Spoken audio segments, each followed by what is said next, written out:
এই যে সমুদ্র সৈকতে সকালবেলা সুগন্ধা পয়েন্ট। কুয়াশার কারণে হয়তো কিছু দেখা যাচ্ছে না, ছবি উঠছে, তবে কক্সবাজারে আগত পর্যটকরা সকালবেলার সময়টা সাগরে পার করে। এটি সুগন্ধা পয়েন্ট।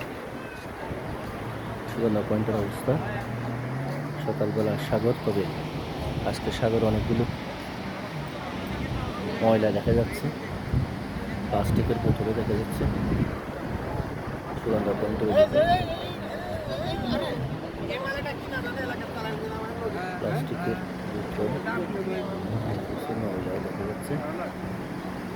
আমরা আশা করবো কক্সবাজার আগত পর্যটকরা এই বিষয়টি খেয়াল রাখবেন। এই যে প্লাস্টিকের চিপস, প্লাস্টিকের বোতল নিয়ে যাতে সাগরে কেউ না নামে।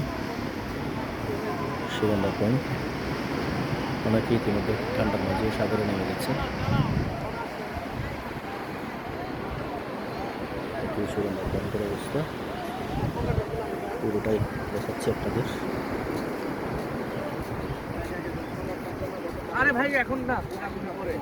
সকালের সময় এসে অনেকেই সাগরে নেমে গেছে।